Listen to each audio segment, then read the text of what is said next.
이 인문대학인데 노동? 왜 노동이지? 문학, 역사, 철학이 인문학이라고 이야기 되는데 그게 좀 이해 안 되실 분도 계셨을 것 같고 일단 뭐 저한테 맡겨진 거라 일단 이야기를 좀 풀어가도록 하겠습니다. 이게 노동과 사람, 노동과 기술의 문제인데 저는 이게 두 군데서 일하고 있고요. 광주 장애인 인권센터하고 광주 인권지 활짝이라고 하는 인권단체에서 두 군데서 일하고 있습니다. 이제 인권활동 한 지는 한 27년쯤 된 것 같고요. 그래서 크게 두 가지를 이야기하고 싶은 건데 일하는 사람이 당당한 사회에 대해서 그리고 신기술 환경 AI라고 하는 게 요즘 되게 유행인데 신기술 환경에서 이게 노동이라고 하는 건 이게 과연 그대로 유지되나? 먼저 이게 짧게 이게 JTBC에서 예전에 나왔던 영상인데 이 영상을 먼저 보여드리고 제 이야기를 시작하도록 하겠습니다. 조금 잔혹한 이야기, 로봇에게 일자리를 빼앗긴 인간들의 이야기. 중국의 예를 한번 들어볼까요? 단 2년 사이에 200만 명의 노동자가 일자리를 로봇에게 넘겨야 했습니다. 미국도 마찬가지죠. 향후 3,600만 개의 일자리가 인공지능에 기반한 자동화 시스템으로 대체될 것이라는 전망. 이는 미국 전체의 일자리의 4분의 1에 달합니다. 또 다른 예측도 있습니다. 2030년까지 전 세계 노동력의 5분의 1에 달하는 8억 개의 일자리가 사라질 것입니다. 그렇다면 어떤 일자리들이 사라질까요? 일이 단순화시고 임금이 낮을수록 자동화나 인공지능으로 대체될 가능성이 더 높습니다. 가령 사무관리 업종은 대체될 가능성이 4%인 반 단순 포장이나 기계를 관리하는 수준의 일은 대체될 가능성이 100%입니다. 좀 더 들어가 볼까요? 고학력자보다는 저학력, 대학 교육을 받지 않은 노동자의 일자리가 더 먼저 사라집니다. 대도시보다는 소도시, 규모가 큰 사업장보다는 규모가 작은 사업장의 일자리가 더 먼저 사라지게 됩니다. 여자보다는 남자, 백인보다는 흑인, 자국민보다는 외국인의 일자리가 더 빨리 사라집니다. 자, 좀 더 보죠. 이것은 존재하는 전체 일자리의 파입니다. 그 일자리들의 성격에 따라 나누면 대략 3등분이 됩니다. 이 중 가장 자동화될 가능성이 높은 영역, 이곳에서 일하던 인구의 70%가 일자리를 잃을 것이고 두 번째로 가능성이 높은 영역 역시 70%에 가까운 일자리를 잃습니다.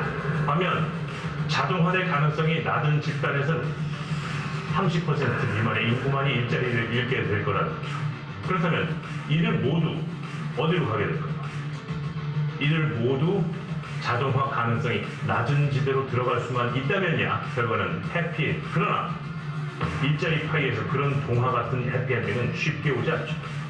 급기야 가장 극단적인 암울한 예측이 나옵니다. 인공지능과 자동화 시스템이 점점 발전하는 극소수의 상위 그룹을 제외한 나머지 99.9%의 사람은 프레카리아트로 살아갈 겁니다. 프레카리아트. 그 저도 잘 모르겠는데 불안정하다는 뜻의 프레카리오와 노동자를 뜻하는 프롤레타리아가 합성된 용어. 인간의 노동이 대부분 AI로 대체된 미래 사회에서 임시 계약직이나 프리랜서 형태의 단순 노동에 종사하며 저임금으로 근근히 살아가는 그런 계층을 뜻합니다. 이 말을 처음 주장했던 분이죠. The pandemic have undoubtedly expanded the size of the precariat, which is that more and more people who thought they were part of the salariat are now finding either themselves in the precariat. 그리고 이분 99.99%가 프레카리아트로 살아갈 거라고 아무런 예측을 내셨던 분입니다.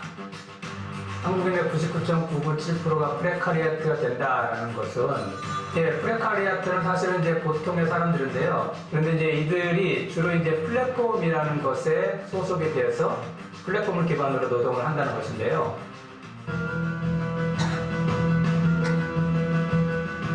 플랫폼. 우리가 아는 플랫폼은 이런 곳이었습니다. 우리가 아는 이곳 우리가 하는 플랫폼은 기차 탈 때 플랫폼이잖아요. 사람들이 모였다가 헤어지는 곳. 이게 제가 중간에 잘라서 이런 예측들이 굉장히 많이 나오고 있습니다. 앞으로 일자리 굉장히 많이 없어질 거야. AI가 로봇이 대체할 거야. 이런 예측에 대해서 그렇게 될 수도 있고 안 될 수도 있습니다. 중요한 건 과연 그러면 우리는 무엇을 물어야 되지? 이런 미래에 대해서 무엇을 준비해야 되지? 중요한 건 무엇을 준비할 건지 무엇을 물어야 할 건지에 가장 중요한 것은 누구의 입장에서 물어봐야 되지? 입니다.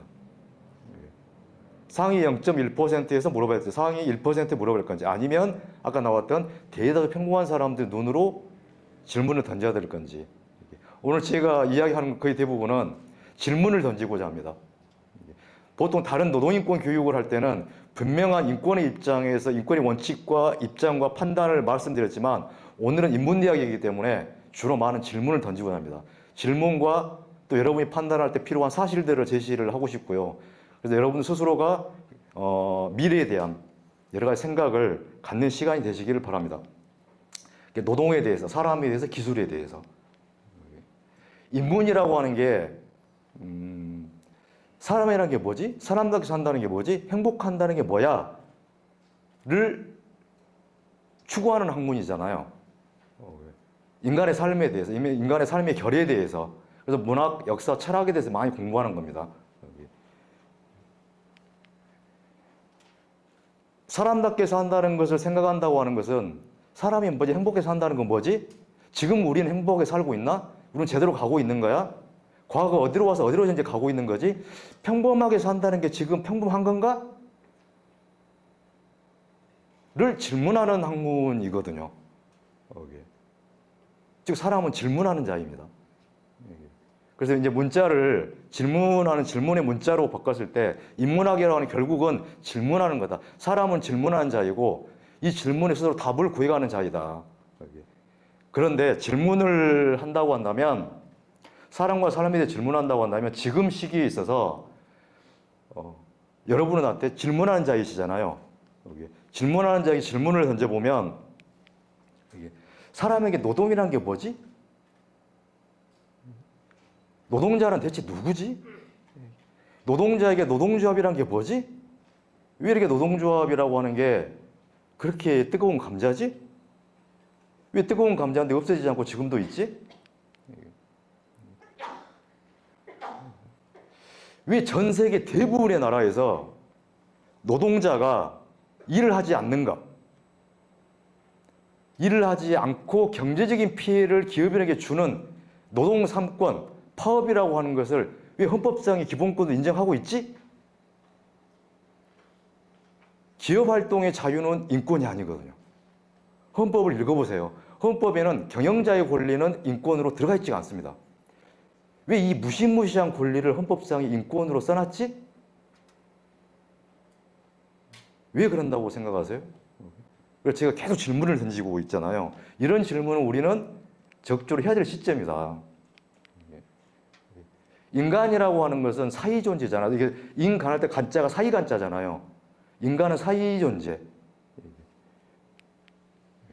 나와 나 사이, 너와 너, 나, 너, 우리 사이에 있어요. 여러분이 가장 대화를 많이 하는 상대가 누구세요? 누구하고 이야기를 제일 많이 하세요?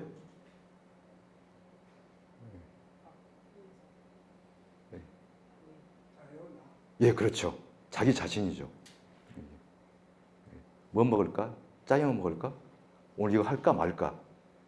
자기 자신과 가장 진지하게 대화를 많이 하는 시기가 연초예요. 작심삼일. 이걸 꼭 해야지. 너 진짜 할 수 있어? 할 거야. 아따, 다음 주부터 하면 안 될까? 너 그러다가 망한다. 아니? 굉장히 이야기를 많이 해요. 너 진짜 하고 싶은 게 뭐야? 이 나와 또 다른 내가 수많은 대화를 하는 가운데 그 사이에 나라는 게 존재하잖아요.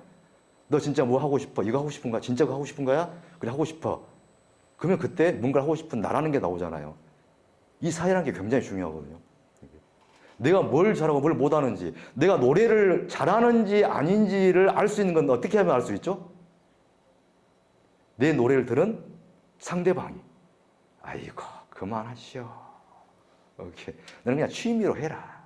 너는 왜 이렇게 모든 다양한 장르의 노래를 불러도 하나의 장르로 만드는 능력이 탁월한 얘기야. 그럼 노래방에 가서 친구들이 너는 세 곡만 부르고 그때도 마이크 절대 잡지 마. 내가 어떤 사람인지를 아는 것은 너라고 하는 상대방 때문에 알게 되는 거거든요. 우리 사회에서 나는 어떤 일을 하는 사람이 돼야 될까? 이 공동체에서 나는 어떤 사람이 돼야 되지? 우리라고 하는 틀 안에서 나라는 게 결정이 되잖아요. 인간은 사회 존재입니다. 관계에 의해서 규정되는 존재가 사람인 거잖아요. 그래서 관계가 단절되고 있다. 공동체가 해체되고 있다. 굉장히 심각하다. 즉 인간이 아니게 된다는 이야기를 하게 되는 거고 사람이 사람답게 내가 나답게 살아가는데 정말 힘들게 되고 있다는 이야기잖아요. 관계 속에서 사람이 되는 건데 마을 속에서 사람이 되는 건데 정말 다양한 비등한 시민으로서 당당하게 인간 사회에 참여할 수 있게 되는 가장 기본적인 관계는 뭘까요? 내가 당당한 하나의 인간으로서 정말 대등하게 우리 사회에 참여할 수 있는 가장 기본적인 관계. 그게 뭘까요? 어떤 관계라고 생각하세요? 연애? 부모? 우정? 이게 지금 직장인들이 점심 먹으러 갈 때 보시면 이걸 가슴에 이거 뭐지? 잠깐만 다시 한번 이걸 해주실래요? 이걸 잘못 눌러가지고 이게 혹시 위에 계시면 이게 이군요. 보시면 이거 차고 다니거든요. 광화문에 점심시간 되면 점심 먹으러 길거리로 쏟아나오는데 전부 가슴에 이거 달고 있어요.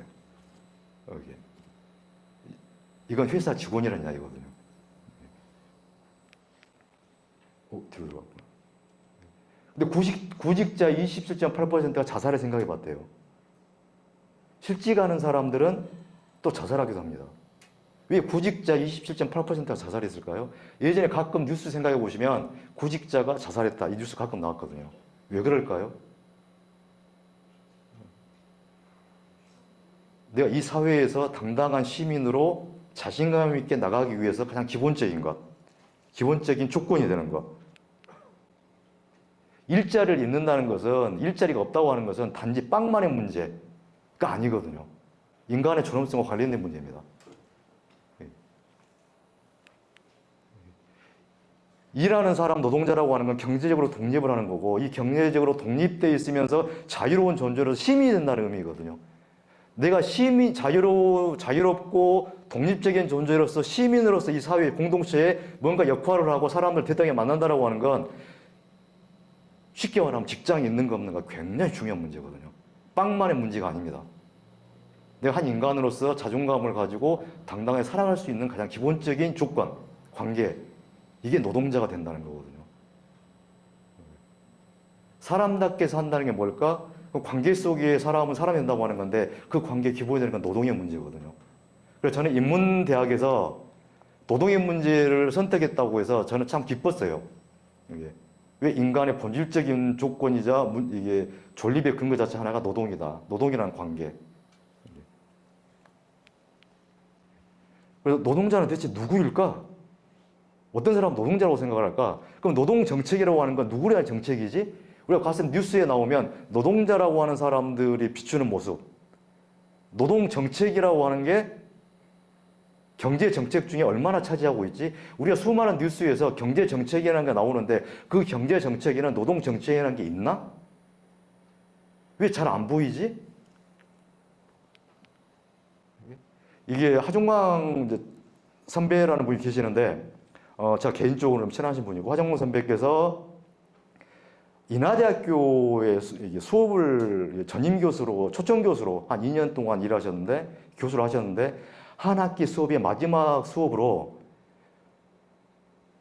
노동자를 만나서 레포트를 제출하세요라는 숙제를 내줬어요.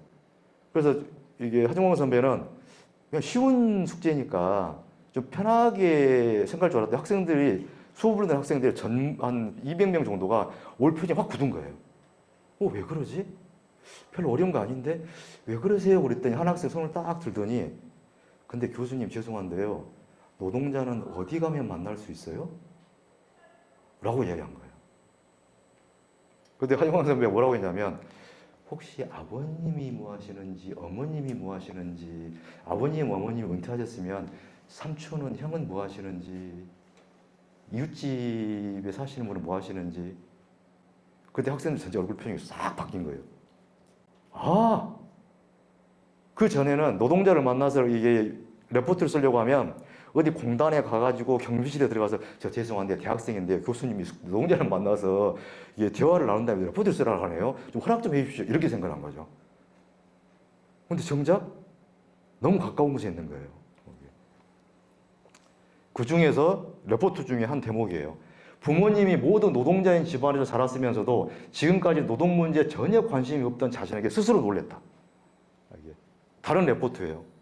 뉴스에서 비정규직에 관한 이야기가 그렇게 많이 나왔을 때 창고에서 밥을 먹네, 화장실에 밥을 먹네, 뉴스를 했을 때 그게 내 엄마의 문제라는 생각은 한 번도 하지 못했다. 한국 사회에서 노동자가 누굽니까? 별천지 사람이에요. 근데 정작 보면 그 대학생들은 99%가 노동자인 부모의 아이거든요. 어머님, 아버님이 열심히 일한 대가 임금으로 살아온 이렇게 커온 사람들이거든요. 근데 노동자는 너무 멀리 있어요. 한국 사회에 굉장히 평범한 사람들이 노동자가 누굽니까 물어보면 내 문제예요. 내 아버지 문제, 어머니 문제, 형님 문제예요. 라고 바로 생각을 할까요? 아니면 굉장히 멀리 있는 다른 별에 있는 사람으로 생각을 할까요? 실은 그럼 노동자는 구체적으로 쉽게 말하면 시민입니다. 소비자예요. 경제의 두 개의 가장 기본적 요소가 생산과 소비라고 하잖아요. 그럼 생산해서 만드는 물건은 누가 삽니까? 노동자가 일한 대가 임금을 거기서 하거든요. 삼성에서 핸드폰 만들었다고 해서 이건희 회장이나 거기에 임원들이 1인당 수천 대씩 삽니까? 아니거든요. 많이 사봤자 서너 대. 나머지 다 누가 삽니까? 소비자들. 그 소비자들이 핸드폰을 사는 돈은 어디서 나오죠? 로또에서? 아니잖아요. 일하는 대가 임금이잖아요. 생산을 담당하는 사람이 누굽니까? 노동자예요. 생산하는 노동자이면서 소비하는 노동자이거든요. 근데 이 사람들이 헌법상의 주권자입니다. 헌법 1조 1항과 2항에 나와 있는 대한민국 민주공화국이다. 대한민국 나라의 주인은 국민이다. 그 국민으로부터 권력은 나온다. 국민의 뜻에 따라서 이 사회는, 이 국가는 운영이 돼야 된다. 그래야 민주공화국이 될 수 있다. 그 주권자거든요.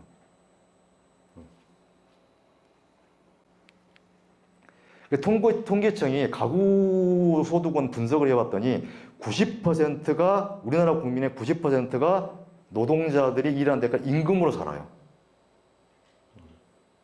그러면 노동 정책이라고 하는 건 누구를 위한 정책이 있습니까? 국민의 90%를 대상으로 한 정책입니다. 근데 왜 이렇게 경제 정책 중에 노동 정책을 찾기는 힘들까요? 수에서는 다수이지만 정치적으로 경제적으로 소수인 게 노동자입니다. 그래서 약자라고 부르죠. 정치적으로 경쟁이 약자인 사람들. 수가 많으면 힘이 세야 되잖아요. 힘이 세질 않아요. 정치 경제적으로 약자이면서 소수자입니다.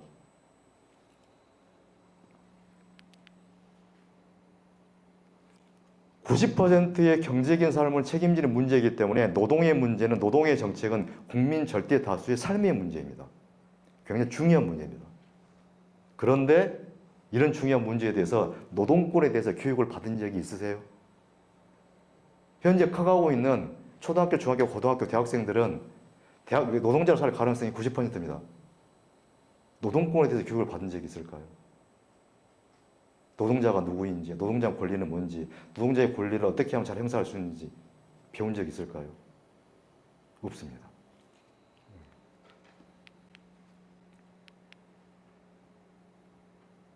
그런다고 하면, 배운 적이 없다고 하면 우리는 노동에 대한 감각은 정의로울까요? 한국 사회는 노동 존중의 사회일까요? 노동 혐오의 사회일까요? 한국 사회에서 노동자라는 단어에 대한 인식조차 극히 부정적입니다. 고용노동부라고 행정중앙부서는 고용노동부예요. 5월 1일 날 노동절이거든요. 근데 근로자라고 불러요. 헌법 한번 읽어보세요. 노동자란 말이 전부 근로자란 말로 써 있습니다. 근로자는 열심히 일하는 사람들이에요. 일정 가치가 개입되어 있습니다. 노동자는 근로계약을 맺어 일하는 사람이 노동자예요. 이 노동자란 말을 쓰기도 힘들어요. 심지어는 헌법에 근로자란 말을 노동자란 말로 바꾸자고 했을 때 모 당에서 사회주의 헌법 개정이라고 난리가 났었어요. 예전에 홍길동이 어머니를 아버지를 아버지라고 형을 형이라고 못 불렀다고 하는 건데 지금 보면 노동자가 노동자라고 부르기가 참 어려운 사회입니다. 초등학교 자녀가 질문했어요. 엄마는 왜 학교 선생님한테 말하는 말투랑 경비 아저씨한테 하는 말투랑 달라? 초등학생이 딱 엄마 보고 하는 거예요. 엄마, 왜 내 엄마는 선생님한테 하는 말투랑 경비 아저씨한테 하는 말투랑 달라? 엄마가 망치로 머리를 맞는 기분이 들어요. 내가 그랬어? 나도 모르게? 왜?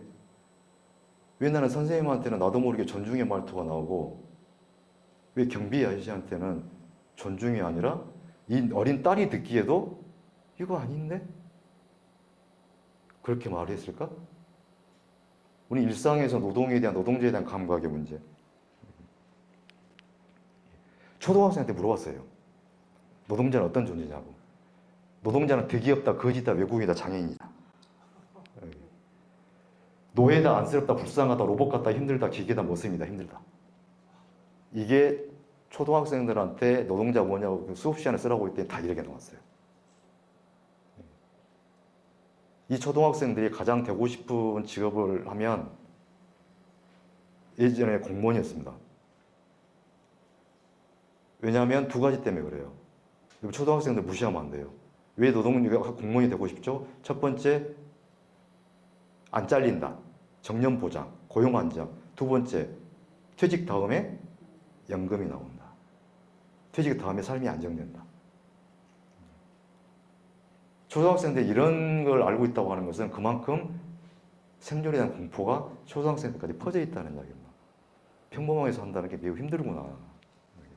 즉 예비 노동자들이 노동자에 대해서 어떻게 생각하고 있는가? 이 초등학생들이 노동자들 이런 생각, 이런 편견을 왜 가지게 됐을까요? 무슨 경험을 했다고? 그럼 이거 누구한테 이게 습득이 된 겁니까? 그렇죠. 기성세대, 사회로부터. 은연중에 나도 모르게 선생님과 경비자한테 하는 말투가 그 다름에서. 이런 구분도 있었죠. 대학 가서 미팅할래, 공장 가서 미팅할래. 생산직 노동자에 대한 차별을 너무나 당당하게 걸어놨어요. 근데 그 선생님은 노동자시거든요. 한국 사회에서는 노동자라는 게 굉장히 부정적이잖아요. 심지어 이런 것도 있었습니다. 수배전단이에요. 수배전단을 보시면 뭐가 있습니까? 노동자 풍이라는 게 있습니다. 예, 전남 순천 노동자 풍이라는 거. 이 수배전단에서 노동자 풍이라는 것은 어떤 이미지일까요? 무슨가 이미지가 있었겠죠. 그럼 여러분이 노동자이셨거나 지금 노동자라고 한다면 여러분 풍이라는 이야기거든요. 근데 이렇게 쓰였어요. 노동자 풍이라고 하는 게. 대체 어떤 풍일까?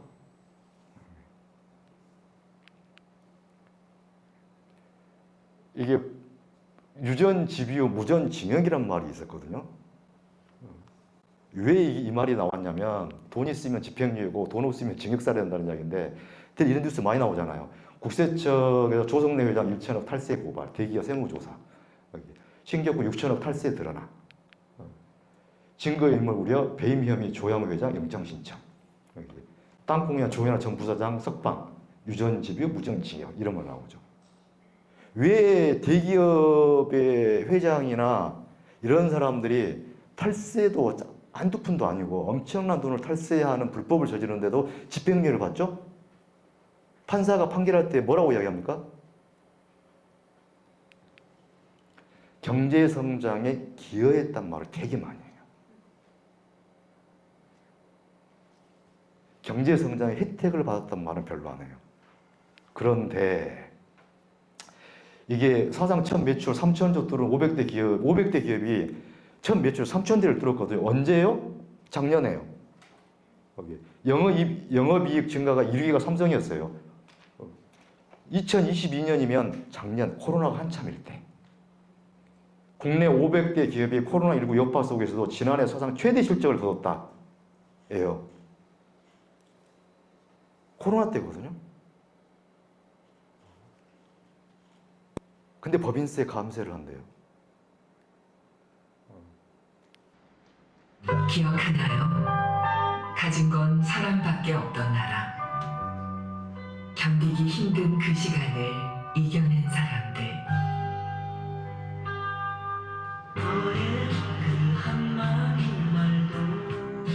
각자의 자리를 지켜준 당신의 60년이 있었기에 지금의 우리가 있습니다. 앞으로도 함께하겠습니다. 늘 당신 곁에. 바카스. 이 광고 보셨죠? 요즘 자주 나와요. 이 광고 바카스에서 뭐가 나옵니까? 어떤 사람들한테 감사하다고 이야기하죠? 노동자들한테 감사하대요. 이런 비싼 광고 자주 보지 않으셨어요? 지금 대한민국이 만들어질 것은 누구 덕분이라고요? 노동자 덕분이에요. 이건 기업에서 광고할 때 가끔 씁니다. 국가에서 공익 광고할 때도 나와요, 가끔. 이럴 때만 나옵니다.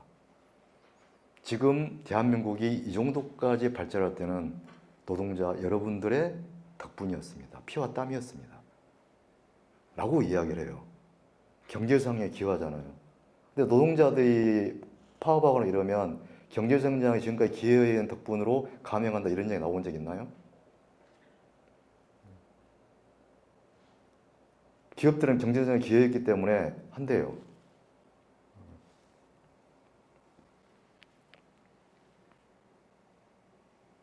노조 필요 없어. 스타벅스 직원들 민노총 이익 추구에 우리 이용하지 말라.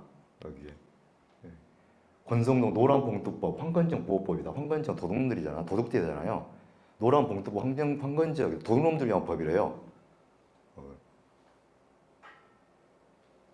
이런 말 속에 전혀 노동자에 대한 아까 바카스 광고 같은 그런 것은 없어요. 인정과 존중은요. 노란봉투법이거든요. 방금 앞에 났던 국회의원이 노란봉투 황건적법이다. 노란봉투법이 혹시 뭔지 아세요? 노동자들이 파업을 하면 손해배상 소송을 걸거든요. 파업 동안에 경제 손실이 얼마나 났다. 그 노조원들은 1인당 25, 30억씩 때려버려요. 근데 첫 번째, 파업할 권리는 헌법상의 인권으로 기본권으로 적어져 있고요. 민사소송은 민법이에요. 헌법상의 권리를 행사했더니 민법으로 눌러버려요. 돈이 없는 사람들 돈으로 눌러버리거든요. 25, 30억 떨어지면. 그러면 노동자들이 첫 번째 하는 게 뭐냐면 이혼부터 시작합니다. 내 혼자 독박 써야죠. 25, 30억 나한테 가져가야죠. 가족들한테 피해 주면 안 되니까.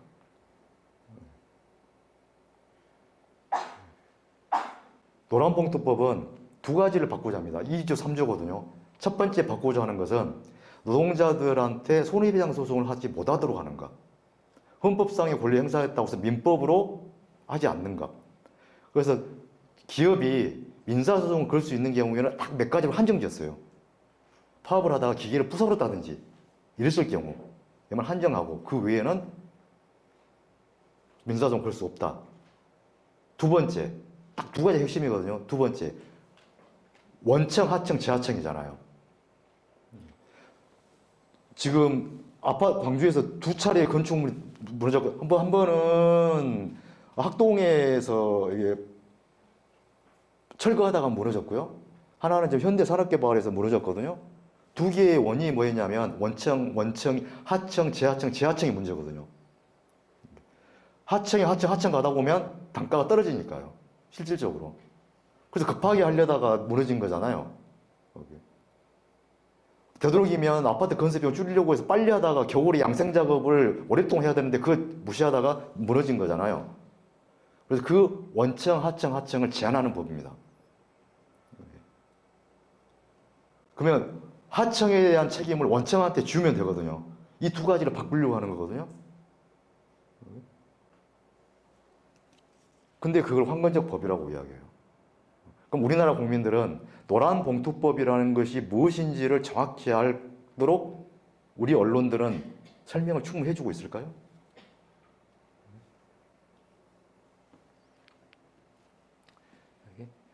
이게 보면 일자리의 사회적, 경제적 중요성은 끊임없이 과소평가 되거든요. 보세요. 우리가 뉴스가 되면 경제적으로 어렵습니다. 경제적으로 어렵습니다. 이게 해외 국제 경제가 어렵습니다. 우리 국내 내수가 떨어집니다. 기름값이 올랐습니다. 어렵습니다. 어렵습니다. 어렵습니다. 약 이야기 나와요. 그렇게 이야기 나올 때 정말 많이 나온 말이 GDP, 국민소득, 부동산, 주식, 물가, 환율이 문제 생겼습니다. 라고 사실하고 떨듯이 걱정하고 난리가 아니에요. 이렇게 걱정하면서 이걸 환율을 잡기 위해서 물가를 안정시키기 위해서 잡는 것이 일자리를 임당주 심층에 빠뜨듯이 빠뜨려 버려요. 노동자, 그리고 이게 딱 보니까 이런 상황을 뭐라고 합니까? 뼈를 깎는 고통 분담이라고 이야기해요. 국민 여러분, 뼈를 깎는 고통 분담 해주세요. 환율을 잡기 위해서는요. 저는 개인적으로 80년대 고등학교 1학년이었거든요. 그래서 초등학교 때 그때 그 배웠던 노래도 아직도 기억을 해요. 일하시는 대통령 이 나라의 지도자 3.1혁명 받들라고 5.16을 이뤘는데 그때는 참 좋은 노래였는데 크고 보니까 3.1혁명 받들라고 5.16을 이뤘다는 게 이거 참 말이 안 되는 소리구나. 다 커서 알았거든요. 그때부터 허리띠 졸라하면서 해요. 국민소득 4만 달러 이야기하는 지금도 자 이제는 허리띠 푸셔도 됩니다. 이야기를 아직 들은 적이 없어요. 저보다 더 많이 드신 선생님들은 저보다 더 오랜 시간 동안에 이제는 허리띠 풀어도 된다는 이야기를 한 번도 듣지는 못했습니다. 언제 허리띠를 우리가 풀 수 있는 걸까요? 경제대국 10위권 안에 왔다 갔다 하는 대한민국이라는 나라에서 1등이 돼야만이 가능할까? 뼈를 깎는 고통, 이런 내용의 뉴스가 정말 많거든요. 이 뉴스를 봤을 때 여러분들은 어떤 생각을 하세요? 정말 경제를 걱정하십니까? 경제를 걱정하시면서 또 이 경제가 어려운데 또 평범한 노동자라는 사람들 90% 국민들의 삶에 대해서 또 강요하네? 고통을 책임지라고? 현재 경제가 어려움에 아무것도 원인을 제공하지 않았는데? 열심히 살지 않은 적이 없었는데?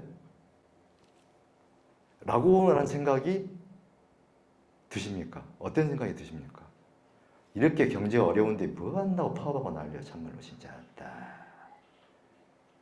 또 경제 어렵다고 또 노동자들 또 해고하고 임금 삭감하고 하니까 또 그렇지 파업할 수밖에 없지. 죄도 없는 사람들 열심히 일한 적이 없는데. 나 누구 집 난리 났겠네 저 진짜. 이런 생각이 자연스럽게 따라서 드십니까? 한국 노동의 현실에 대해서 몇 가지를 말씀드리겠습니다.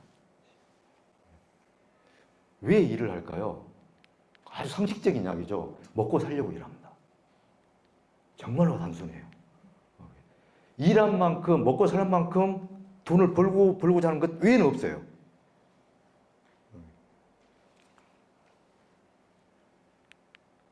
그런다면, 먹고 살려고 일하려고 한다면 일하다 죽지 않아야 되지 않습니까? 먹고 살려고 일하다 죽으면 안 되잖아요. 안전하게 일할 수 있어야 되지 않습니까? 일하고 집에 돌아갈 수 있어야 되잖아요.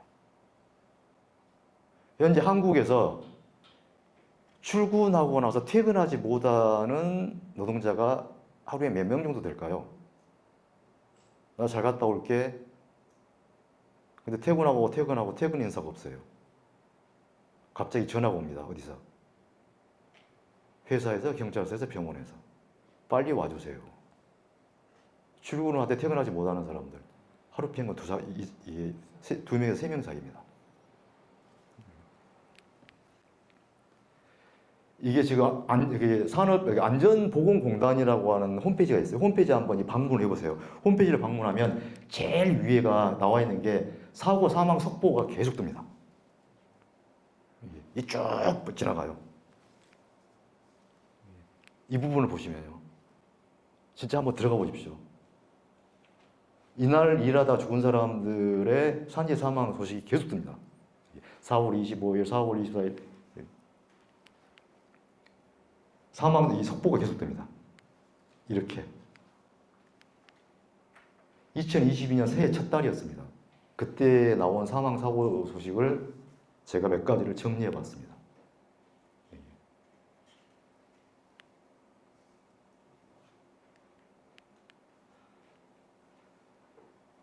고용노동부하고 안전보건공단에 따르면 640명입니다. 이것은 2021년도는 828명이거든요. 2022년도는 640명이에요. 건설업 사후 사망자 숫자가 417명으로 1위입니다. 건설업, 제조업, 서비스. 2022년도는 640명입니다. 사망자 최다 발생 유형이 건설업, 여전히 1등입니다. 건설업에서 46%, 5인에서 49인 사업장이 41.8%, 60세 이상 근로자가 40.5%, 전체 사고 사망자 중에 44.5%가 60세 이상 근로자입니다. 근데 떨어져서 사망 숫자가 36.8%입니다. 이거 굉장히 떨어진다는 이야기는 진짜 말이 안 되는 소리거든요. 유형별 사고 사망 숫자는 이런 통계가 안전보건공단 가면 쭉 나옵니다. 보시면 규모별로 보면 5인에서 49인이 제일 많잖아요. 5인 내려갈수록 쭉 내려갑니다. 대기업일수록 없어요. 근데 대기업은 정규직이 많죠. 떨어짐, 부딪힘, 끼임, 교통사고, 물체에 맞음. 이게 가장 많은 산재 사망사고 유형입니다. 지금 22일 날 월요일 날 3주기 추모제 열렸거든요. 광주에서 발달장애인인데 발달장애 일하다가 이게 기계 끼어가지고 사망한 사고거든요. 일하다 죽지 않게, 일하다 아프지 않게. 올해 초 아시아나항공 일부 여승무원들이 박상구 회장을 위해 성희롱에 가까운 환영 행사를 강요당했다고 고백해 논란이 일었는데요. 낯뜨거운 노래와 율동을 하는 모습이 담긴 영상을 KBS가 단독 입수했습니다. 승무원들은 눈물과 선물, 신체 접촉을 강요당했다고 털어놨습니다. 김용준 기자입니다.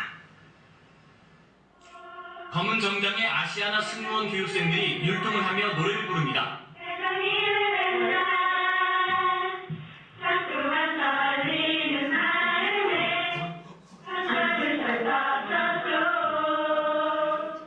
연인에게 사랑을 고백하는 가사를 회장님으로 바꾼 겁니다.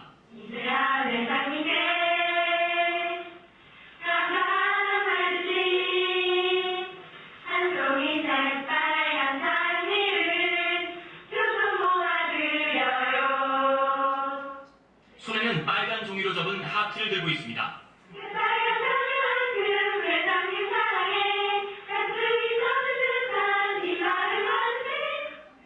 2014년 5월 인턴 수료를 앞둔 승무원 교육생들이 박상구 회장 방문을 앞두고 환영 행사를 연습하는 모습입니다.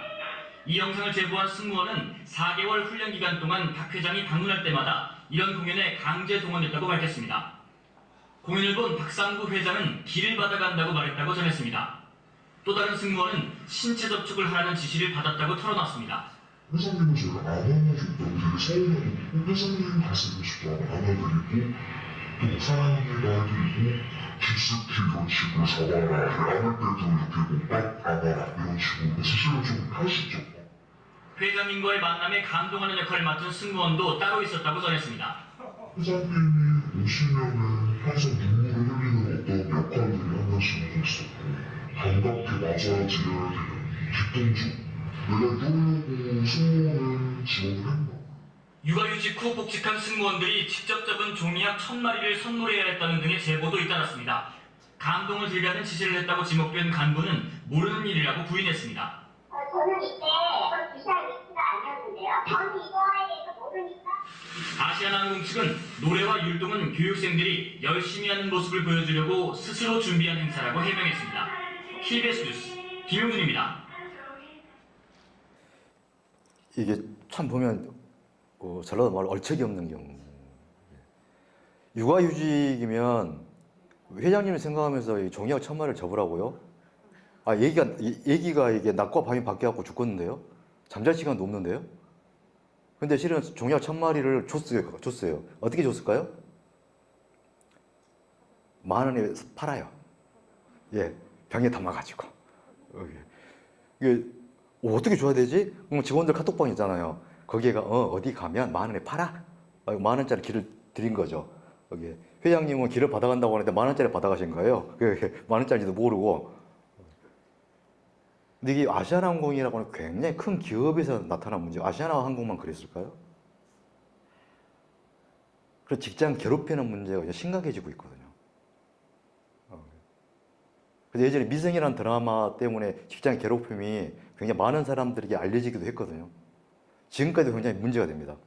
우리나라 문제뿐만 아니라 전 세계적으로 직장 괴롭힘이 문제여서 유엔에서 직장 괴롭힘에 관한 국제 협약이 총회에서 통과가 됐고요. 지금은 각 개별 국가의 인준을 받고 있습니다. 원래 유엔에서 이게 국제 조약이 만들어지면 몇 개국 이상의 비준이 되면 이게 발효가 되잖아요. 그래서 이게 진행하고 있거든요. 직장 괴롭힘이 전 세계적으로 굉장히 큰 문제입니다. 특히 우리나라도 굉장히 중요한 큰 문제고요. 근데 실제 왜 이런 일이 가능할까요? 왜 이렇게 많은 사람들이 먹고 살려고 일하다가 죽어가죠? 왜 이런 대접을 받아야 될까요? 왜 이런 일이 일어날 수가 있을까요? 사장님께 청첩장을 드렸어요. 그때 사직서는 언제 낼 거냐고 그래요. 저 결혼합니다. 축하받으려고 낸 거죠. 그때 사직서는 언제 낼 거야? 이 노동자는 누굴까요? 여성 노동자입니다. 사직서 언제 낼 거야? 혹시 딸이 계신 분들은 참 답답하실 거예요. 대체 노동자는 현재 한국 이 땅에서 노동자는 어떤 존재일까요? 그렇게 기쁨조가 되는 것? 일하다 죽어도 되나요? 한국 사회 노동자의 사회적 지위는 어떨까요? 노동자의 지위가 일하다 죽어도 되고 저런 말도 안 되는 것을 부당한 강요를 받아도 되고 직장 괴롭힘을 받아도 된다고 한다면 자존심을 다 버리고 일할 수밖에 없다고 한다면 그 노동자가 그런 존재라고 한다면 이 노동자의 지위는 한국 사회 90%에 해당되는 국민들의 지위이기도 한데요.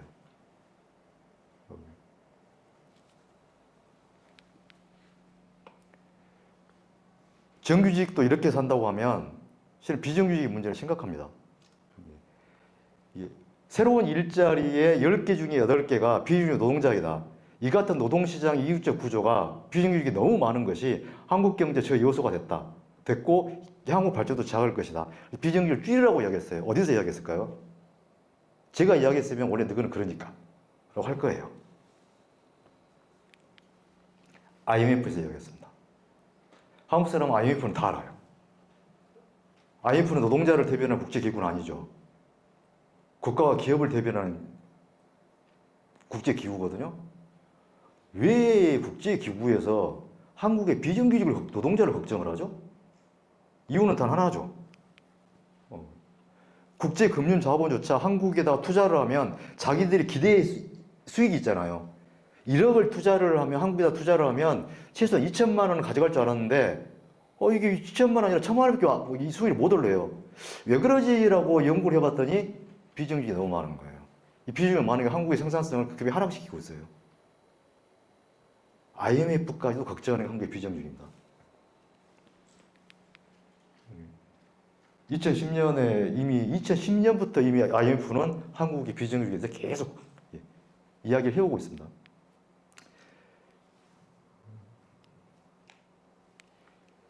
은행 하청업체 소속 은행에 가시면 청원 경찰 계시잖아요.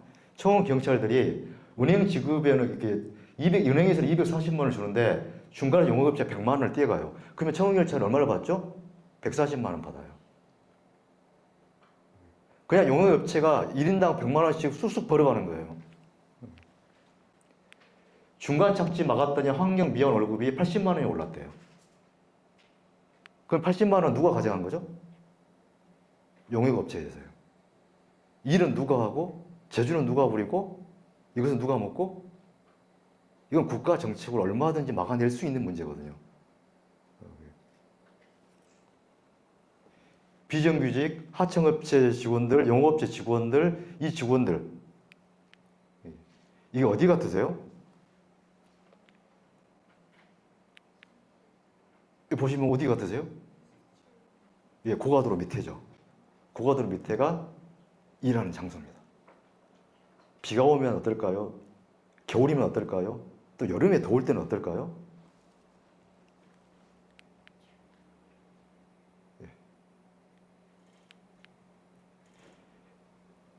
정말 코로나 때 택배 없었으면 참 힘들었을 거예요. 사회적 거리를 유지할 수 있었던 이유는 그 거리를 누가 메웠습니까? 그 누군가 메워줬기 때문에. 내가 마땅히 해야 될 것을 그 누가 해줬기 때문에. 그게 택배 노동자들이고 돌봄 노동자들이고 이렇게 됐었어요. 그래서 처음으로 한국 사회에서는 이들을 우리의 비대면 생활을 가능했던 것은 누군가가 있었기 때문이잖아요. 근데 그에 대한 비정규직이에요. 사회 필수 노동자라고 하는 말이 나오겠습니다.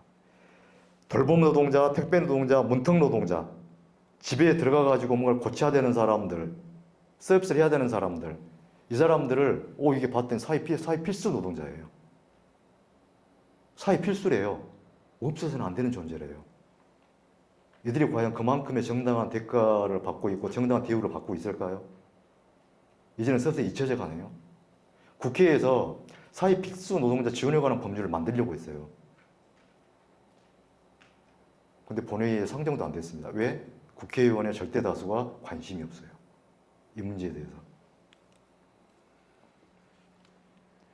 그래서 택배 노동자도 일하다가 이게 사망했잖아요. 하루 18시간씩. 지금도 보시면 지금은 많이 괜찮은데 예전에는 11시, 12시까지도 택배분들이 왔다 갔다 했어요. 거기.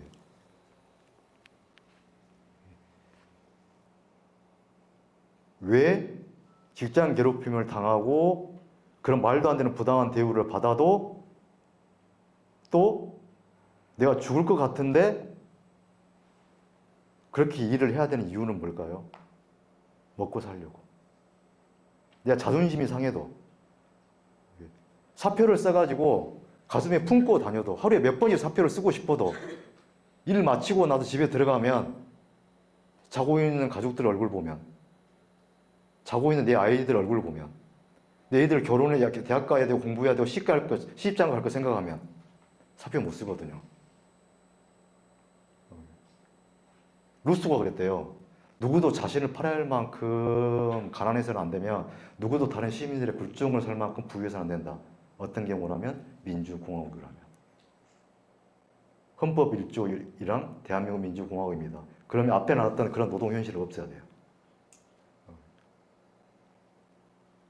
내가 먹고 살기 위해서 비굴해져야 되는가? 말도 안 되는 이게 언어 폭력을 당해도 꾹꾹 참아야 되는가? 굴종을 살 수밖에 없는가? 모 신문사에 초등학생 5학년 아이가 차를 타고 가다가 그 자동차 기사분한테 뭐라고 했는데 기사분이 이제 초등학교 5학년이잖아요. 그분은 50세가 넘으셨고 뭘 했더니 초등학교 5학년 화가 났네요. 초등학교 5학년이 그 기사분한테 뭐라고 했다고요? 너 그런 식으로 하면 엄마한테 말고 잘라본다. 그래도 운전하시잖아요. 왜 그래야 되죠? 왜 누구는 이런 굴종을 이게 살 수 있고 어떤 사람은 이런 굴종을 감내를 해야 되죠? 먹고 살려고 그런 거잖아요.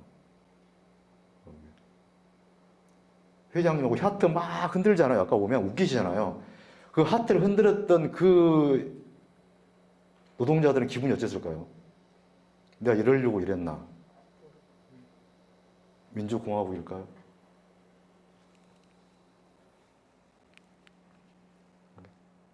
노동자들은 왜 파업을 할까요? 아까 왜 전 세계에 어느 정도 좀 어렴풋이 답이 찾아지지 않으세요? 이 질문에 대해서 왜 노동자를 파업하지? 먹고 살려고요. 최소한 나 일해서 내 가족들만큼 먹고 살 수 있는 돈을 벌려고요. 근데 자꾸 깎으려고 해요. 저는 비정규직인데 정규직이 되고 싶어요. 근데 비정규직에도 2년이 되면 계속 계약을 하고 싶어요. 계속 일을 좀 하고 싶어요.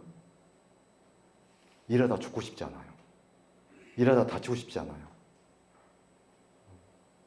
누군가 나한테 저렇게 말도 안 되는 언어폭력을 안 했으면 좋겠어요.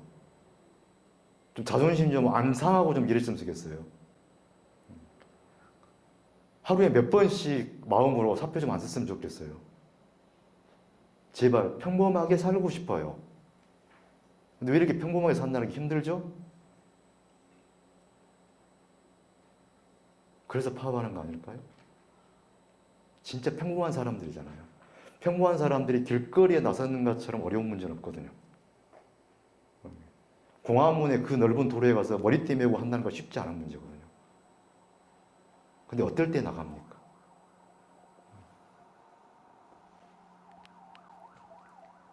그래서 노동자의 문제는 나의 문제이자 우리 모두의 문제이잖아요. 내 가족의 문제이잖아요. 그래서 일하는 사람이 당당한 사회가 된다는 것은, 노동자가 존중받는 사회가 된다고 하는 것은 사실 인간이 존엄성에 살아있는 민주주의 사회가 됐다는 이야기와 똑같은 이야기입니다. 국민의 90%가 당당하게 살아가는 사회거든요. 그건 민주주의 사회 아닐까요? 노동이 존중받지 않는 사회라고 하는 것은 불평등이 굉장히 심각한 사회. 돈과 권력과 정부 한 군데로 몰린 사회. 만약에 지금 이대로 간다고 하면 앞에 제일 처음 영상에 나왔던 프레머릭트, 그래 갈 수밖에 없죠. 질문이라고 하는 게 지금 우리가 과거에 어디로 왔지, 어떻게 살고 있지를 정확히 알아야 앞으로 어디로 가야 될지를 결정할 수 있잖아요.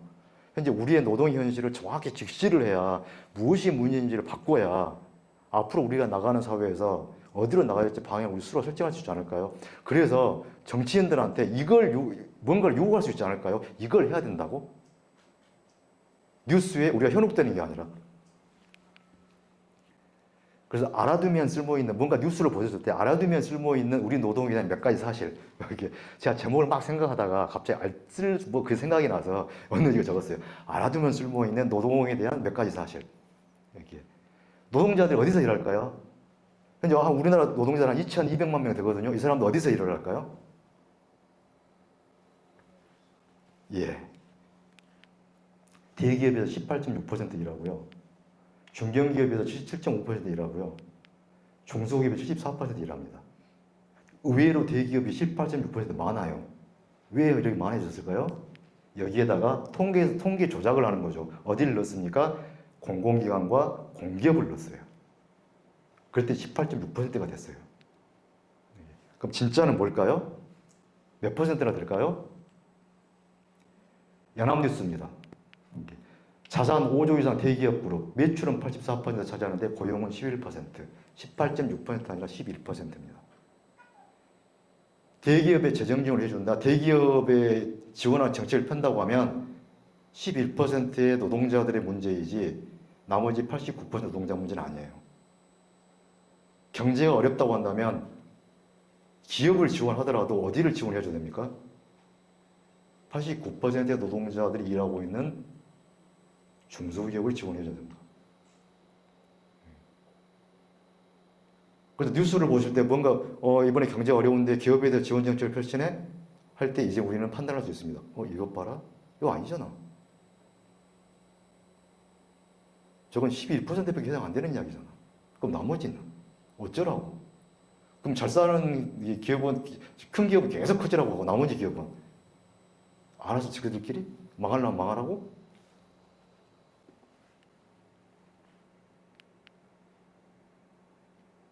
자, 여기서 노동자가 아닌 사람 찾아보세요. 노동자라고, 한국사 노동자라고 하는 것은 근로계약을 맺어서 일한 대가 임금이 유일한 생계 수단인 사람들입니다. 사회적 안전망이 약하니까요. 택배기사 노동자입니까? 아닙니까?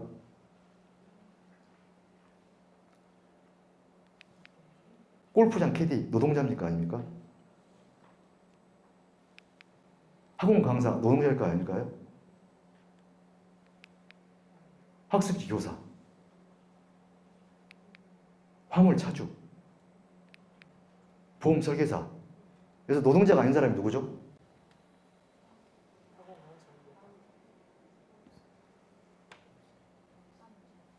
단 한 직업도 노동자가 아닙니다. 이 사람들은 누구죠? 자영업자입니다. 그래서 웃기잖아요. 화물차주들이 자영업자예요. 근데 저번에 화물차들 파업했잖아요. 기름 지원 문제 때문에. 근데 갑자기 이게 현 정부에서 이게 그 명령을 내렸거든요. 일자리 복귀하라고. 그럼 누구한테 명령 내린 겁니까? 자영업자들한테 명령 내린 거예요. 자영업자들한테 김밥하기 여시오. 한 거예요. 이게 말이 되는 소리인가요? 원지는 노동자가 아니라고 했다가 원지는 또 노동자래요. 또 지금은. 그러니까 문 열어요. 이 사람들은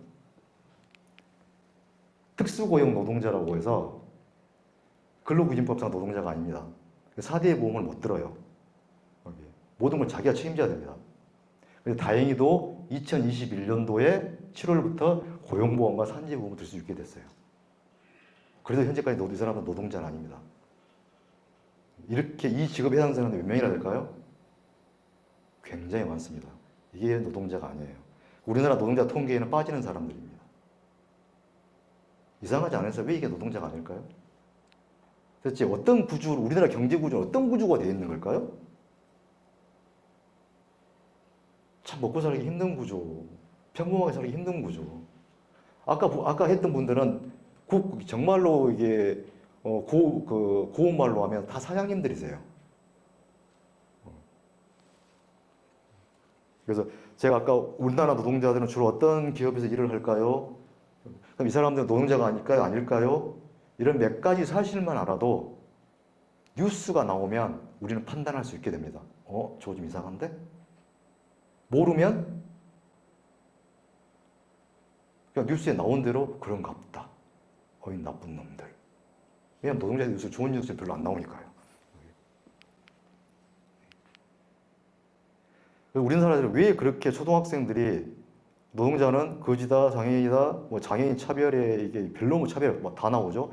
왜 이렇게 확산될까? 뉴스 이게 자 이게 광화문에서 파업하고 있는 사진이거든요. 가장 먼저 떠오른 생각과 감정은 어떤 거세요? 예. 이 두 개의 사진을 보여드렸어요. 가장 먼저 떠오르는 생각과 감정. 헌법상의 권리를 행사하고 있으니까 이게 당연한 권리 행사 중이다. 잘 됐으면 좋겠다. 뭔가 있겠지. 라는 생각이 들까요? 뭔가 불편하다. 일단 뭔지는 모르겠는데 불편하다. 아따 저것들 왜 그런데? 어떤 생각이 한국의 평범한 국민이라고 한다면 어떤 생각이 가장 먼저 떠오를까요? 근데 그 평범한 국민들의 90%는 노동자 가족입니다. 손이 안으로 굽는다고 하죠? 진짜 손이 안으로만 굽습니까? 밖으로 안 굽을까요? 한번 해보시죠. 밖으로 굽을까요? 안 굽을까요? 굽어요. 참 신기해요. 제가 한번 해봤는데 사람들한테 팔을 안으로 굽죠? 자, 밖으로 굽을까 안 굽을까? 전부 사람 이라고 있어요. 그리고 제가 굽어요. 하면, 에이? 우리 팔을 안으로 굽는다고만 생각을 하죠. 팔이 밖으로 굽기도 하거든요. 노동자가 노동자 편을 들까요?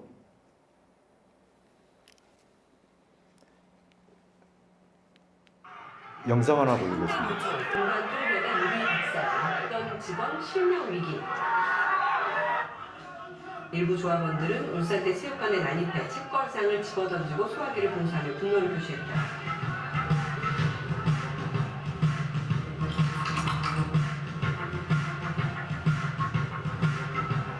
이 실명 위기라는 언론들의 보도는 뒤에 오보로 밝혀졌습니다. 이게 의도적 오보인지 아닌지는 모르겠지만 보니까 이제 단체 대화방, 그러니까 기자들이 참여하는 단체 대화방이 있었고 사측도 이제 같이 뭔가를 교환하는 그런 거였었는데 7명이 병원에 옮겨졌고 1명은 실명위기다라고 하는 게 서로 나왔는데 옳다고 나하고 이제 그 받아쓴 이제 그런 형태거든요.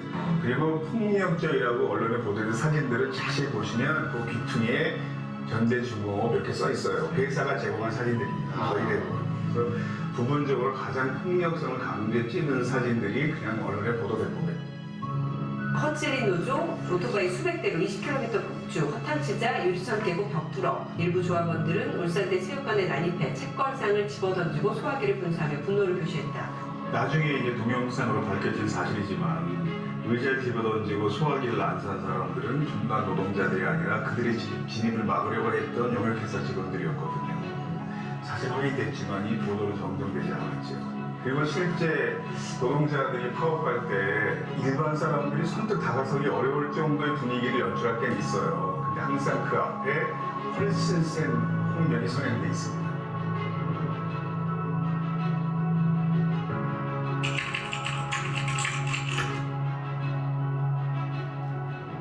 주중 당시 현장에 있었던 비즈한국의 평광 기자의 이야기를 함께 들어보시죠. 확실히 말할 수 있는 거는 물리적 충돌이 있었습니다. 물리적 충돌이라고 하면 노조원, 용역들이 노조원들을 못 들어오게 막고 노조원들은 용역들을 끌어내려고 하고 그런 충돌이 있었던 건 다 분명히 맞지만 거기서 폭력이라고 말할 만한 충돌은 없었고요. 이거는 좀 개인적으로 기자로서 좀 씁쓸했던 건데 사실 현장에 없었으면 나도 그렇게 썼을 것 같다. 왜냐면은 내가 공개했고 사측이 본인들이 증거를 확보하고 있다고 말했고 영상이 있다. 제일 기본은 현장에서 취재를 하는 거잖아요. 그리고 현장에서 취재했을 때 자신의 눈이 이제 그 편향적인 눈인지 아니면 전체를 보는 눈인지에 대한 자기 점검도 되게 필요한데 이게 제가 시간이 이게 이 영상 KBS의 저널리즘이라고 하는 이 영상에 나온 거거든요. 우리 뉴스가 어떻게 나오는 건지 굉장히 많은 뉴스도 나와요. 이 뉴스들에는 노동이 어떻게 다뤄지는, 노동 파업이 어떻게 다뤄지는 건지. 근데 저 당시에 뉴스 나왔던 거 보면 노동자들이 왜 주주총회, 임시주총회 할 때 그렇게 쫓아다니는지는 안 나와요. 실제로 그 뉴스가 기억난다는 사람들 물어봐도 몰라요. 한 기업이 회사를 나눕니다. 나누어서 관리직 사원들은 일하는 그 부분은 서울 본사로 통합시켜요. 상사직 중심으로는 현장에 그대로 놔둡니다. 근데 부채는 안 가져가요. 그럼 어떻게 되죠? 회사 규모는 줄었는데 부채는 그대로예요. 그럼 회사 재정 건전 지수가 내려가죠. 그럼 다시 정상화 시켜야 되잖아요. 그러려면 재정 건전성을 이게 다시 회복하려고 하면 가장 우리가 많이 행사하는 방법이 뭐죠? 해고거든요. 임금 인하하고 해고예요. 그럼 그 회사 여러분이 다니고 있으면 임시주주총회 따라다니실 거 아니까 그냥 가만히 있으실래요? 알아서 해라. 당장에 그렇게 분사가 되면 기업은 경영주는 좋죠. 하나에다 부채를 다 떠넘긴 꼴이 되는 거니까. 그럼 이 노동자들한테는 내가 앞으로 이렇게 되면 해고 당할지 임금이 다시 줄어들지 모르는 문제가 되는 거예요. 주주총회 할 때 열심히 따라다니거든요. 목소리 내려고. 근데 회사에서 어디서 주주총회 하는지를 안 알려줘요. 몇 번 옮겨요. 그러다 노동자들 몰래 했어요. 하다가 뒤늦게 알고 쫓아간 거거든요. 근데 이게 뉴스가 나온 겁니다. 아까 기자 이야기 보셨죠? 노동 문제는 저렇게 다뤄져요. 계속 이게 양상이 됩니다. 노동 문제가 나올 때 진짜 이게 잘 보세요. 어떤 게 있냐면 SBS는 태양건설을 사주고요. 헤럴드 경제는 중그룹에 이게 사주고요. 광주방송 호방건설이 가지고 있고요. 서울신문도 호방건설이 가지고 있고요. TV조선은 부영건설이 가지고 있고요. 브릿지경제는 부건설이 가장 주주가 많은 사람들이에요. 강원 민방은 SG건설이고 영암일보 동양종합건설 가지고 있고요. 인천일보 부영주택, 경기방송 호주건설, 울산방송 SM 삼라건설, 광주매일 남원건설 가지고 있어요. 이런 언론들에서 노동자에 대해서 우호적인 기사가 나올까요? 그래서 이런 게 나오죠. 지역언론 점령 건설사. 여기 보세요. 강원일보 강원홍업, 경인일보 KT운송그룹, 광주일보 효성, 국제신문 이런 기업, 대전일보 주주는 남종호, 이게 부산일보 정수학계, 영남일보 동항정건설, 남도일보 중토건, 광주면 남원건설 쭉 이런 언론에서 노동에 대한 뉴스가 나오면 정말 공정한 뉴스가 나올까요? 부동산 뉴스가 나오면 정말로 무주택자들한테 정말 중요한 유리한 정보가 나올까요? 우리가 세상에 대한 질문을 던지려면 올바른 정보를 받아야 되는 거거든요. 언론의 자유를 언론사가 이야기하는 것은 언론사에게 언론의 자유가 있다고 인정해 주는 이유는 언론의 자유 첫 번째는 국민들의 헌법 1조 2항 모든 권력은 국민으로 나온다. 권력을 생산한 그 국민들이 그 권력을 제대로 행사하기 위해서 올바른 정보를 전달해 주는가, 올바른 여론이 형성될 수 있도록 해주는가, 이게 언론의 첫 번째 기능이거든요. 근데 이게 가능할까요? 우리는 소비자에게, 노동자에게 어떤 정보들이 계속 뉴스에서 나오고 있는 걸까요? 그걸 판단할 수 있어야 되는 거거든요.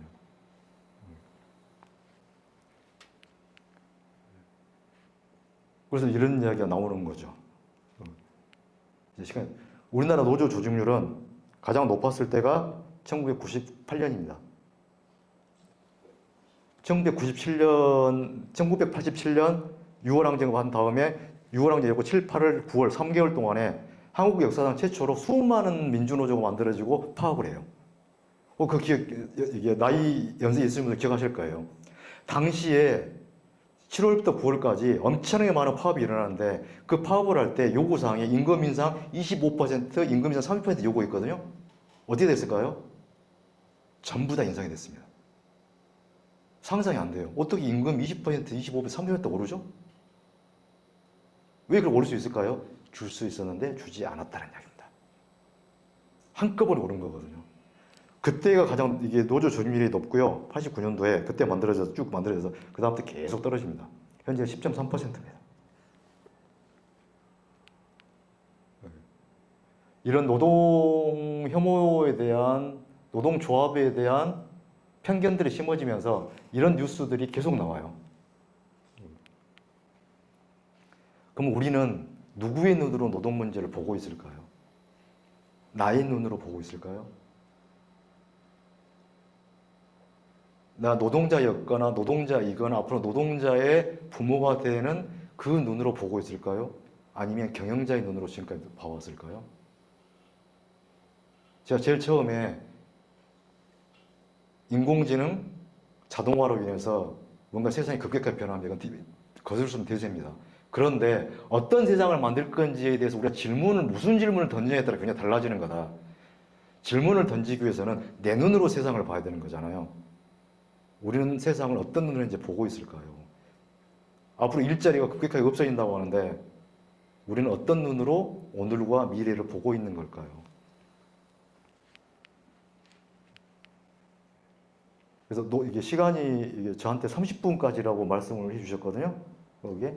근데 뒷부분에 이야기를 좀 남아 있어서 노동자비라는 건 간단합니다. 이게 노동자 개인은 힘이 약하잖아요. 정말 약한 사람이잖아요. 이 약한 사람들이 할 수 있는 방법이 뭡니까?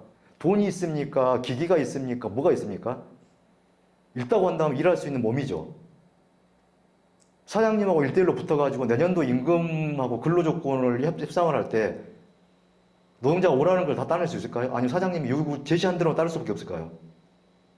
약한 사람이기 때문에 이 약한 사람들이 유일하게 할 수 있는 방법은 뭉치는 것. 뭉쳐서 사장님하고 대등하게 협상을 하는 것. 그리고 노동자들이 다치지 않고 일할 수 있도록 노동 조건과 환경을 바꾸는 것. 이게 노동조합이거든요. 그래서 헌법상에 노동조합을 결성할 수 있는 권리가 헌법상 인권으로 기본권으로 보장되는 겁니다. 예전에 뉴스 중에 하나가 이게 경기도 광역부 시외버스가 졸음운전으로 해서 이게 큰 사고가 발생했거든요. 그래서 타고 있는 분들 다 사망하셨어요. 근데 보세요. 이 버스 기사, 사고 냈던 버스 기사 근무 일지입니다. 5일 수요일 날 15시간 30분 근무, 6일 날 18시간 15분 근무, 7일 날 휴무, 8일 날 또 하루 쉬고 토요일 날 18시간 9분 근무, 그래서 일요일 날 사망사고에서 50대 부부가 사망했어요. 이렇게 일을 하면 사고가 안 나는 게 신기합니다. 노동자들의 노동 조건이 인간의 존엄성을 보장받고 일하다가 죽거나 일하다 다치지 않을 만큼 보장이 된다고 하는 것은 결국은 모든 국민들의 공공이익과 안전에 직결되는 문제이기도 합니다. 만약 지금도 이렇게 많이 안 바뀌었거든요. 이 버스를 타고 나서 얼마나 불안할까요? 근데 우리가 가끔 그런 생각이 들어요. 유럽에서는 하루에 8시간 운전하면 끝! 더 운전 못 한다고. 그게 우리 한국 사회에 불가능한 일일까요? 정말 그런다고 하면 이런 사건 안 일어나거든요. 왜 트럭 기사들은 그렇게 졸음운전을 하면서 큰 사고를 낼까요? 그래서 노동운동이라고 하는 것은 이게 노동시간을 줄이는 것, 노동 환경 구조를 바꾸는 것, 이걸 하는 것이 노동조합의 역할입니다. 버스기사 혼자로서는 아무리 외쳐도 안 고쳐지니까 할 수 있는 방법은 약한 사람들 모이는 방법.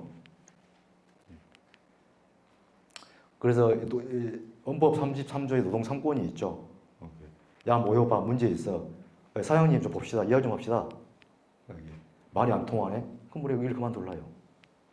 이게 헌법상에 나와 있는 단결권, 단체 교섭권, 단체 행동권.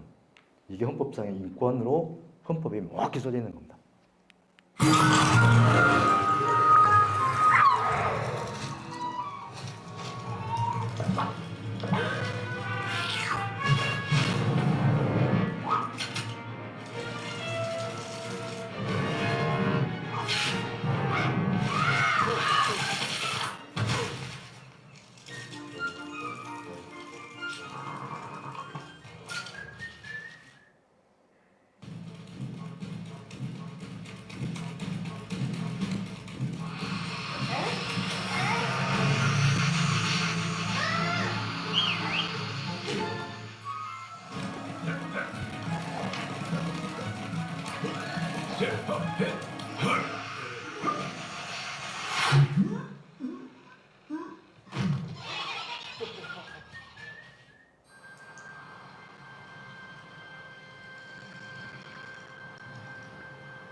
It's smarter to travel in groups.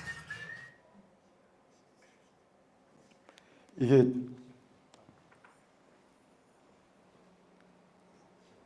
약한 사람이 강한 사람에게 대응하는 방법으로 영상을 좀 만들어 놓은 거거든요. 여기에 노동조합이 강하게 있다고 하는 이야기는 결국은 강한 사람이 힘듭니다.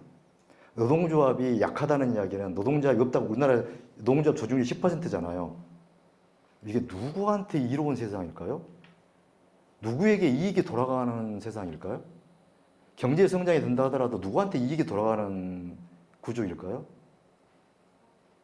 왜 그렇게 집요하게 노동조합에 대해서 부정적인 생각을 끊임없이 유포를 시키는 걸까요?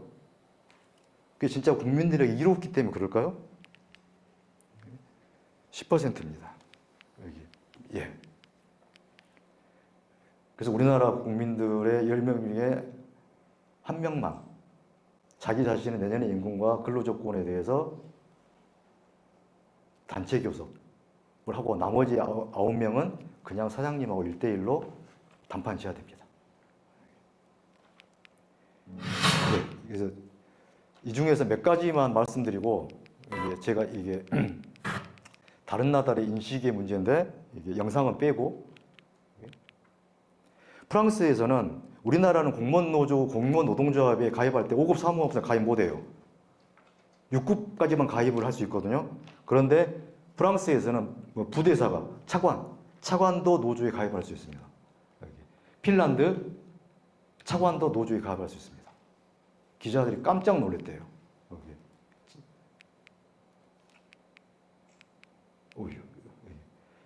유럽에서는 교장 노조도 있고 교원 노조도 따로 있습니다. 교장 노동조합 연합 홈페이지 사진입니다. 대부분의 선진국에서는 경찰 노동조합이 있습니다. 예, 노동조합들이 경찰들이 파업할 때 바지를 저렇게 입은 거예요. 예, 경찰들이 시카고 경찰들이 파업할 때 사진입니다. 그럼 그 앞에 어떤 경찰이 맡고 있을까요? 여기. 소방관 노조가 있는 나라들도 많습니다. 심지어는 피지, 파푸아 뉴기니아 이런 나라에도 소방관 노조가 있습니다. 예, 유럽 점중에서는 주유소나 편의점, 일본도 그렇죠. 이런 자영업자들이 노동자업을 구성을 해서 체인점이잖아요. 체인점 본사하고 협상할 수 있도록 법률적으로 보장되어 있습니다. 프랑스에서는 판사노조, 변호사노조가 있습니다. 우리나라 판사실이거든요. 이렇게 엄청난 많은 서류입니다. 과연 판사들이 저 서류를 꼼꼼히 읽어보고 제대로 된 판결을 하고 있을까요? 군인노조가 있는 나라가 꽤 많습니다. 이건 유럽 군인노조 연합 홈페이지 사진입니다.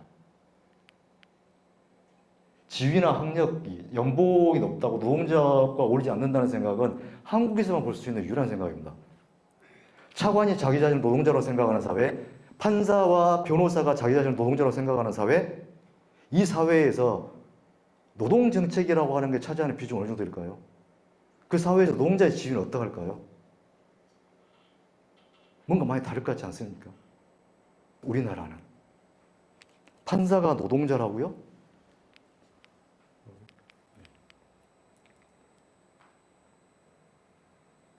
노동은 상품이 아니다. 나는 취직하면 제일 먼저 하고 싶은 것이 노조 가입이다. 누구 한 말일까요?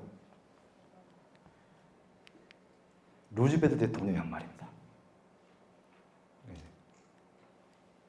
예, 방금 나왔던 오바마 대통령이 말한 겁니다. If I were looking for a good job that lets me build some security for my family, I'd join a union.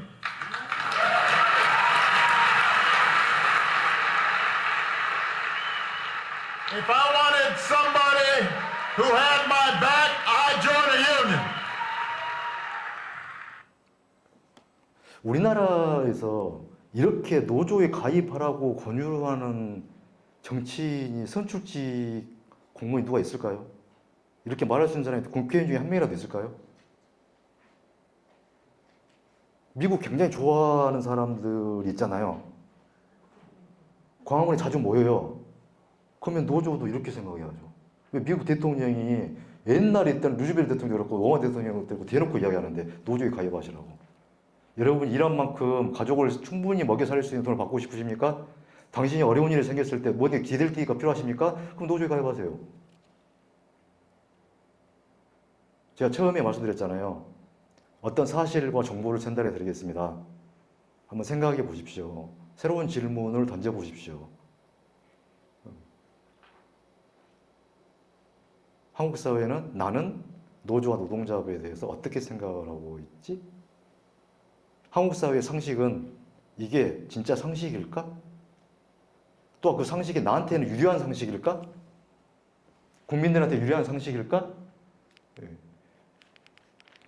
그래서 이게 이야기를 하다 보니 정말로 이게 노동 존중 사회라고 하는 것은 경제적으로 평등한 사회입니다. 정치적으로 민주주의 사회인 거고요. 결코 노동의 문제는 완전 떨어져 있는 문제가 절대 아닙니다. 국민 90%의 삶과 직결되는 문제이기 때문이죠. 국민 90%가 어떻게 사냐의 문제이거든요. 이게 자존심 지키고 사는 건지 아니면 자존심을 찢겨가면서도 일할 수밖에 없는 건지 그런 사회는 결코 정치적으로 민주적인 사회는 아니죠. 경제적으로 평등한 사회도 아니고요. 정말 이게 오늘 이야기해야 되는데 이야기를 못했던 것이 좀 시간이 그러네요. 기술의 노동대체 이미 시작됐습니다. 이게 정포 통합은 이미 이게 그 은행 정포 통합은 이미 진행이 됐고요. 앞으로 5년이면 일자리 25%가 일자리 영향을 받습니다. 그 중에 가장 빨리 받고 있는 것이 은행이죠. 한 40% 가까이 사라질 거라고 생각이 합니다. 미국 같은 경우에는 702개 직종이 사라질 것 같고 47%의 이 정도 일자리가 없어질 것 같다. 5년 안에. 그리고 최근에 있었던 거죠. 이게 AI가 시나리오를 써버리니까 미국 할리우드에 있는 작가들이 파업했잖아요. AI 쓰지 말라고 시나리오 만들 때. 이미 실제로 벌어지고 있는 일입니다. 지금 시작이 됐습니다. 로봇과 닭튀기 시합을 해봤어요. 치킨집 알바가 완전 100점 100패입니다. 지금 치킨집 닭튀기는 닭도 튀기고요. 별거 다 하거든요. 빵도 만들고요. 이제 분식집에 이게 로봇이 있습니다. 이게 커피도 만들고요. 심지어 삼성에서 이게 보면 배터리 공장 직원 제로 시대 열리나 삼성 SD 생산라인 반자동화 추진. 삼성의 스마트 공장이라는 걸 지어요. 스마트 공장 지은다고 하면 기분이 어떠세요? 생산직 노동자가 단 한 명도 없는 공장을 이야기합니다. 폭 100m, 길이 200m의 공장에 들어가 보면 패드를 들고 있는 관리직 사원 서너 명 있고 나머지는 없습니다. 예전에 보면 폭 100m, 200m의 공장이라고 하면 그 안에 노동자 몇 명이나 있을까요? 적어도 70, 80명 일하고 있죠. 최소한. 지금 7, 80명이 없이 이제는 서너 명이 끝난다는 이야기입니다. 이런 공장을 짓겠다는 겁니다. 그래서 충청도의 모 자치단체에서 그런 스마트 공장을 지역 경제를 살리기 위해서 우리가 땅 싸게 해주겠다. 이쪽 오세요 불렀거든요. 저는 생각이 없는 단체장이에요. 노동자 없어요 거기는, 그 공장에는. 이게 이미 계속 이런 걸 짓겠다는 거거든요. 아까 나왔지만 플랫폼 노동자라고 나왔잖아요. 99%가 플랫폼 노동자 될 거다. 플랫폼 노동자는 쉽게 이야기하면 어떤 이게 플랫폼 회사냐면 배달의 민족, 쿠팡 생각하시면 됩니다. 거기에서 전부 다 우리가 스마트폰으로 주문하면 안에서 해서 보내주는 거죠. 이게 안전하게 일하고 싶다라고 파업한 거고요. 미국의 플랫폼 노동자도 파업한 겁니다. 근데 플랫폼 노동자를 왜 말씀드리냐면 노동자가 아니에요. 근데 플랫폼 노동자는 계속 늘어나고 있거든요. 플랫폼 노동자는 AI라는 것 때문에 생긴 거잖아요. 아무나 들어와서 일하세요. 아무나 들어와서, 우리 배민인데요. 들어와서 할 사람 하세요, 그냥. 시간 될 때만 와가지고 배달해주면 돼요. 아무나 들어와서 시간 날 때 일하세요. 원하는 만큼 연결해 드립니다. 시간 날 때만 일하세요. 해요. 좋겠네? 그런데 이 사람들은 고용되지 않은 상태입니다. 자영업자가 그냥 내가 그것 좀 일 좀 주시오 하는 거예요. 배달의 민족하고 계약이 안 돼 있습니다, 이 사람들은. 그냥 오토바이 하나 몰고 있는 자영업자예요. 이 숫자 계속 늘어나고 있잖아요. 이런 식이. 지금의 노동복지는 고용 중심의 복지 시스템이거든요. 고용제 복지 시스템이라는 이야기는 근로계약을 맺은 정규직 사원들 중심으로 노동복지가 짜여 있어요. 근데 비정규직도 빠져 있죠. 앞으로 계속해서 미래에는 플랫폼 노동자가 늘어나죠. 이 사람도 노동자가 아니기 때문에 지금 현재 시스템 노동 안정망으로는 들어오지 않는 사람들이에요. 이게 계속 숫자 늘어나고 있습니다. 나이 어리신 분도 나이 많으신 분도 또 오세요. 다 일할 수 있어요. 원하는 시간만큼. 이게 신기루 상황에서 벌어지고 있는 일이거든요. 이게 경제력만 그럴까요? 공무원분들 잘 보셔야 돼요. 중앙공무원 25% AI로 대체 가능합니다. 라고 해서 이런 뉴스들이 계속 나와요. 중앙부 외무 법무부는 뭐 30.36%가 대체되고 딱 이런 뉴스 막 나오거든요. 그 다음에 직급별적 9급이 73.98%는 아마 이게 사라질 거고 AI로 대체 가능하고 8급은 65.52%, 공무계약직은 64.3%, 4급은 4.99%만 이게 계속 나와요. 이런 뉴스 왜 나오죠? 매일경제에서 나온 신문이거든요. 매일경제 사주는 당연히 대기업이죠. 왜 이런 뉴스가 나올까요? 예. 자동화시켜야 된다. 이거 너무나 당연한 거다. 이제는 공기업이든 사기업이든지 간에 줄여야 된다. 일하는 사람들을. 이 뉴스 계속 나오는 겁니다. 계속 나와요. 이게. 그런데 이런 상황인데 이런 뉴스 나옵니다. 밥그릇 없어질라 노조 반발. 기득권에 발목 잡힌 미래차. 이 뉴스 정말 이상하잖아요. 인공지능과 자동화 시스템 때문에 일자리가 없어진다고 한다면 당연히 심각하게 노동의 문제잖아요. 그럼 노동자들하고 빨리 협상하라. 노동자들에 대해서 대책을 세워달라. 정책을 수립해야 된다. 노동자들하고 빨리 협상하라. 대화하라. 이렇게 뉴스가 나오는 게 맞거든요. 근데 나오는 뉴스를 보세요. 기득권에 발목 잡힌 노조 반발 기득권. 자동화가 못하고 있다. 노조 때문에. 왜 노조가 반발하죠? 기아자동차, 현대자동차 만약에 전기자동차가 늘어나잖아요. 현재 엔진 없어지잖아요. 일자리가 어떻게 없어진다고요? 앞으로 40%는 없어진다고 이야기해요. 그래서 기아, 현대자동차 노조에서는 협상하자는 거예요. 앞으로 전기자동차만 만들게 된다고 하면 일자리 40% 없어지는데 대책 어떻게 할 거냐? 우리 일 어떻게 할 거냐? 어떤 대책을 세울 거냐? 최소한 고용 계획은 어떻게 수립되어 있느냐? 우리하고 협상 좀 하자. 이런 이야기거든요. 그런 이야기 했더니 이렇게 돼요. 왜 이런 뉴스가 과감히 나오고 이런 뉴스를 근거 삼아서 정치인들이 이야기할 수 있죠? 모든 국민들이 모른다고 생각하기 때문에.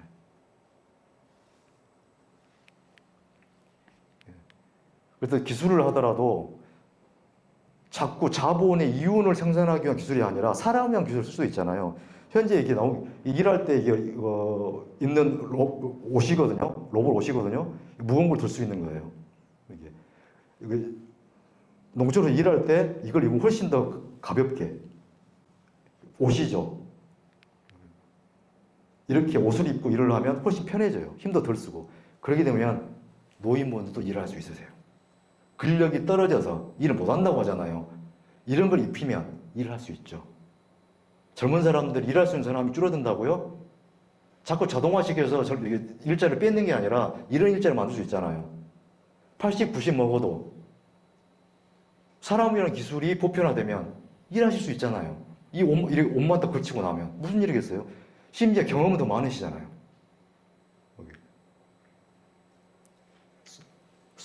이게 공부하는 머리는 어떻게 젊은 사람한테 못 하겠는데 일하는 이 손머리는 비교가 안 되잖아요. 이거 경험 속에서만 나오는 거니까 충분히 일할 수 있잖아요. 사람을 위해서 길을 쓸 수 있다고 한다면 없어진 일자리를 당연하게 생각이 아니라 새로운 지금의 일자리도 더 유지할 수 있는 거잖아요. 기술을 활용하더라도 사람을 위한 기술을 활용할 게 필요하다. 사람 중심의 사고를 정말 할 필요가 있다. 즉 국민들의 문제니까. 100세 시대 산다고 하는데 100세 산다고 어떤 생각 드세요? 어떻게 그때까지 살까요? 사는 게 걱정이 돼버리거든요. 보세요. 이렇게 들 수 있잖아요. 그래서 이 부분은 시간이 없어서 빼고 AI가 인공지능과 자동화는 거스를 수 없는 대세인 건 맞습니다.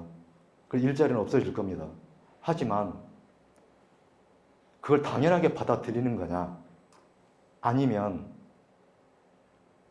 당연하게 받아들이지 않고 인공지능과 자동화가 대세된다 하더라도 국민들이 안심하고 행복하게 살 수 있는 그런 미래를 여는가의 문제는 닫힌 게 아니라 아직도 열려있다. 누구를 중심으로? 일하는 사람, 노동자들의 눈으로, 그 노동자들이 먹여 살리는 90% 국민들의 눈으로 질문을 던진다면, 문제를 찾는다면, 해결책을 찾는다고 하면 아까 처음에 나왔던 그런 암울한 미래는 열리지 않을 거다. 우리 사람을 위한 기술이 더 개발이 되면서 보편화되면서 더 편하고 안전하게 일할 수 있지 않을까? 인문, 인간, 관계 속에서 사람이 된 인간이 인간다운 이유는 질문하는 사람이기 때문입니다. 그 질문하는 사람이 인간이죠. 여러분들 어떤 질문을 던지는 것, 우리 국민들이 어떤 질문을 던지느냐 미래에 대해서 그게 앞으로의 미래를 결정하는 것이지 소수 몇몇의 정치인과 경제인들에게 맡겨서는 절대 안 되는 일입니다. 헌법 일제 주인이시잖아요. 그래서 제가 이게 오늘 말씀드렸던 건 노동이라고 하는 사람에게 노동의 의미, 여전히 먹고 사는 문제입니다. 먹고 사는 문제를 위해서 여러분의 눈으로, 노동자와 노동자 가족의 눈으로 세상을 보는 것부터 시작하면 그래도 미래가 좀 없는 사람들에게, 일하는 사람들에게 여유롭고 행복한 세상이 열릴 가능성이 높아지지 않을까요? 라는 말씀을 드렸습니다. 예, 지금까지 제 이야기 들어주셔서 정말 감사드립니다. 수고하셨습니다.